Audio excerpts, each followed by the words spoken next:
that area appreciate it because that's what they grew up on. Yep. You come here, and they go Freebird. What's that? But you get down outside of past New York, man. You got to earn it. And those people, they're non-forgiving. If you're not up to par, they will definitely tell you. They will let you know. But I mean, if you're there, they'll love you all night long. And it's the greatest feeling. In the world. The weird thing to that point, we have friends that are in the horror punk and punk rock circles that play in Europe and play in Japan to sold out stadiums. And they come here, and I mean no disrespect by this, they're playing at Manchester 65 to a dozen of their friends. It's a tough animal. And you know what? I don't know how Rhode Island or New England's going to change it. But when I was here in 87, 89, and I came back from the service, and I'll tell you what, you go there and you'd see Extreme do the living room. And I was there on a Christmas Eve, or Christmas Day, actually. And when you were at Rocky Point, they sold that out. Yeah. So if you've done any time here in Rhode Island, you know exactly what I'm talking about. I mean, you had the basement tapes, which had MTV's special. I think Touch and Strut and Extreme were all part of that. Yep. And Extreme actually won. And I remember my ex-wife. We were standing there, and I said, when I saw these guys open up, they did a Van Halen song first because they didn't have enough songs, and that first album with Mother Don't Want to Go to School Today hadn't come out. I looked at her. I said, these guys are going to be huge. I mean, they were head and shoulders above anything I'd ever seen.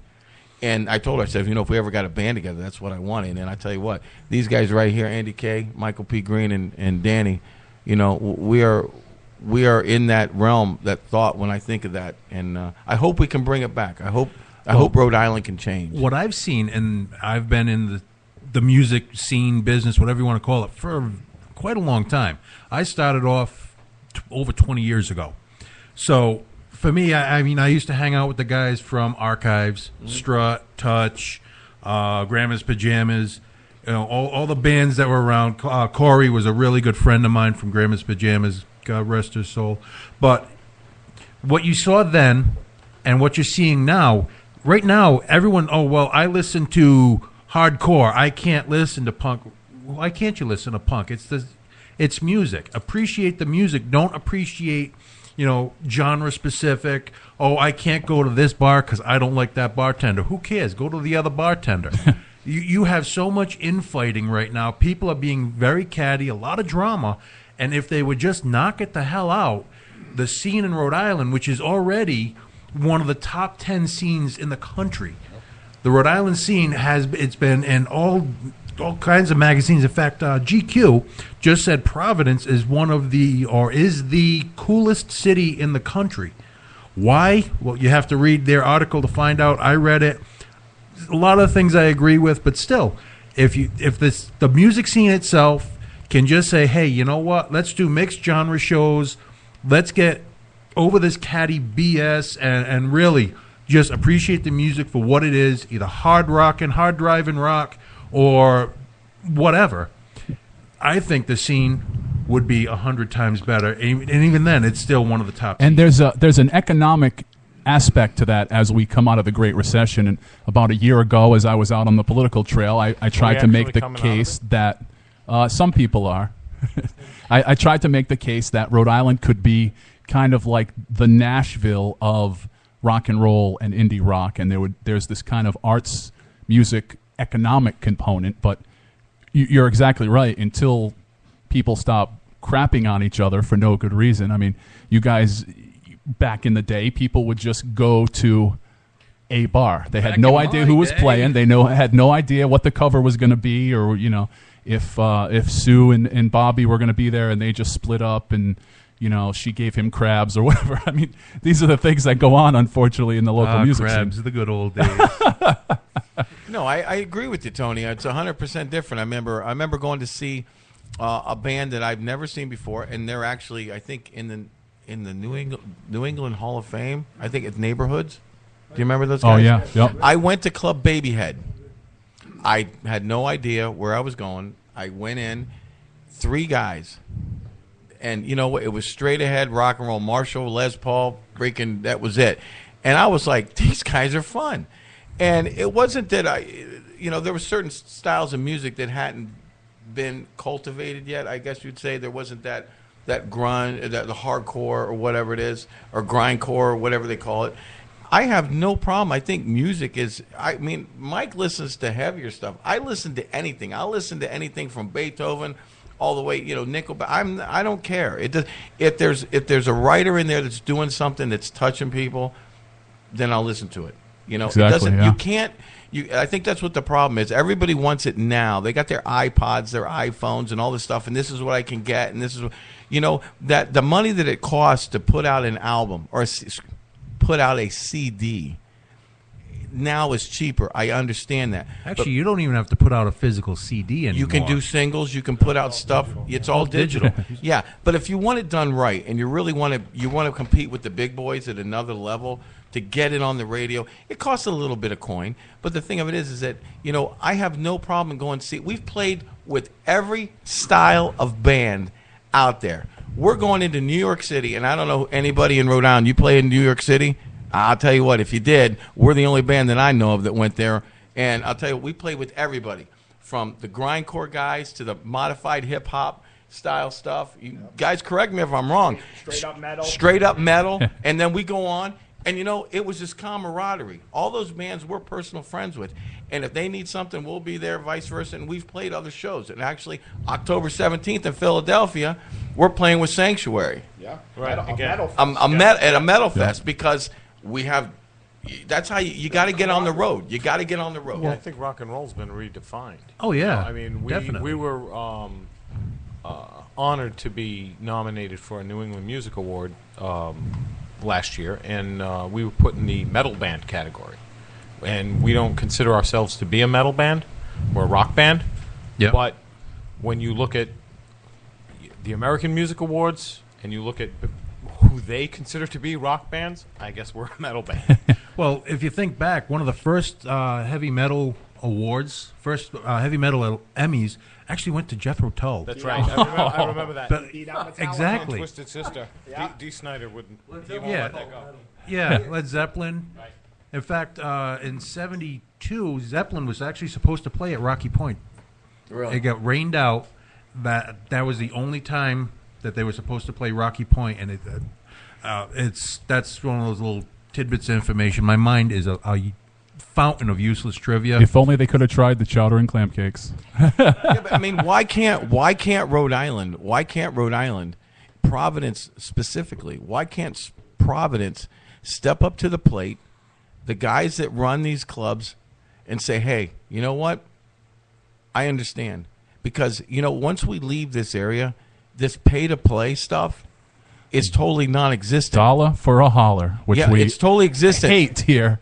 When it's here, it's like, how many people you're going to get? Well, don't put me on a Tuesday night when our demographic is off Friday, Saturday. Exactly. We know for a fact we can put 100 people in the seats, but you give me a Tuesday night, and everybody has something going on, and it's very tough. And I understand that there are bands that can do it. Hey, more power to you. But we're with Red Dragon now out of California, and they've been very, very specific, saying unless you're on a major tour and you're going in to a prepaid area, let's say the Palladium, or you're going somewhere else in one of the bigger cities, you're not going to pay. You're not going to play on a Tuesday, or you have an alcohol problem, my friend. You're not going to play on a Tuesday, Wednesday, or Thursday. You're going to play on a Friday, Saturday, because that's the way it is. Well, there's currently 3 people in Tony Jones and the Cretan 3. So if you ask me how many people can I get out on a Tuesday night, the 3. answer is going to be 3. Outstanding. Well, as a person who used to book, At least we're not alone. no, you're not alone at all. I used to book shows. I used to book a lot of shows. And what I would do is I would make sure, number one, the owner realized I'm not going to pay for this room. You're going to get the bar. Whatever happens at the door is mine.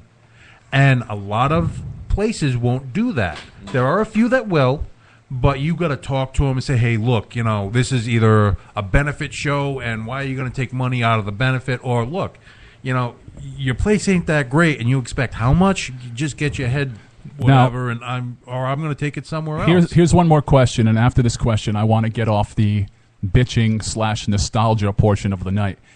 If you pay, this is just a kind of a random question that popped in my head. If you pay to get on a bill, say with a big band, do you get to then go around and brag that I opened for X band when no, you just paid to be on the stage with? And I mean, unfortunately, we saw like places like Blazes Billiards doing pay-to-play programs. It's like, you should pay me to walk into this joint. that would actually be the promoter, not the venue. Because, I mean, there are promoters that are going around shamelessly telling people you have to sell 50, 100, 200 tickets. You don't get a penny of this. There are some promoters, and this is where I differ with some people in this room, Tony. You got to sell 20 tickets, 30 tickets, which I can understand, and I'm going to give you a kickback. If you sell over 20 tickets, whatever is over 20 tickets is yours. From 1 to 20, I'll give you half. So you're motivated because you know you're going to get paid no matter what. You walk in, these are the tickets I sold, here's my money, he gives you your money. You know, you got paid before you ever step on stage. And it varies from there. You know, some people give half, 25%. And I could kind of see that because the promoter doesn't want to lose his backside booking these huge shows. But when you have promoters coming out saying you have to sell 50, 100 tickets, you're going to be like 15 people before the actual people you're when are you playing at 9 a.m.? Yeah. They're opening 5 and 6 hours before the main. Which, by the way, I'm not sure if you guys know this, but everybody in this room owes me $20. So, and for an extra $5, I'll give you a cold Dr. Thunder. You know, it's funny, and I'm just going to kind of step off on what he just said. Was we went to Columbus, we got 3 hotel rooms. We made $600 before we even walked on stage. Yep. We played for an hour, and it was the best time that I can say anybody in this band ever had playing any show. And I truly believe that Providence can, if everybody takes a step back, gets rid of all the animosity and all this other stuff, and you know, you can say Blindside Thunder #1 on Reverb Nation locally, yada yada yada, really and everybody, what does it really mean? And then they say, well, why aren't you playing locally? Well, these are some of the reasons, and we have to go somewhere else to build that following. Now, I don't know if George Garner remembers this, but we were out playing once, and we were somewhere in the backwoods of Connecticut, and we played a small club that was kind of like in a strip mall, you know, so it was a $10 cover to get in, which kids didn't really want to pay, except they could stand outside and look through the storefront window and hear the music. So that everybody just hung out outside and didn't pay a cover. Well, there's been quite a few articles lately on like the generation free, that everything is free. They don't want to pay for music. It's tough. It's a grind, you know. In fairness to the promoters and the clubs, I mean, everybody's got. They're trying to work. They're working really hard. Everybody's trying to earn a living. When it comes to the bands, they could be a little bit more supportive of each other. Like I said, I agree with the mixed genre shows. And if you go out, you do your job well, and you gel with the fans, and they buy your merchandise, they buy your CDs at the show. That's when you get paid. I understand the sound guy has to get paid, and I mean that's a lot of that. You know. You got to sell 5 tickets, 10 tickets, whatever. So, at least, you know, everybody's breaking even at the end of the night. Yeah. You know, it's a tough game. It's a tough game, and I don't envy the promoters. You know, they got to try to put all this stuff together. You know, I mean, we're glad that we have a show coming up this Tuesday down at DV8 in Providence, and we're playing with Angel Vivaldi. I think he's the headliner on the event, and we're playing with a bunch of great local talent. And that's this Tuesday? That's this Tuesday, July 7th. So, don't drink too hard. Sober up so you can get yourself down there on Tuesday night. And we're playing with some local and, I don't know if you want to call them local or non-local talent. Some guys are coming in from Massachusetts, band coming in from New Hampshire, and, which we've played with up in Manchester, New Hampshire previously, Sepsis. And they all work really hard. I got a lot of respect for these bands. Everybody's going to come out and put on a killer show. So from miserable, crusty old bands like us to young, enthusiastic bands. Up next, I have queued up for you Cheap Shot.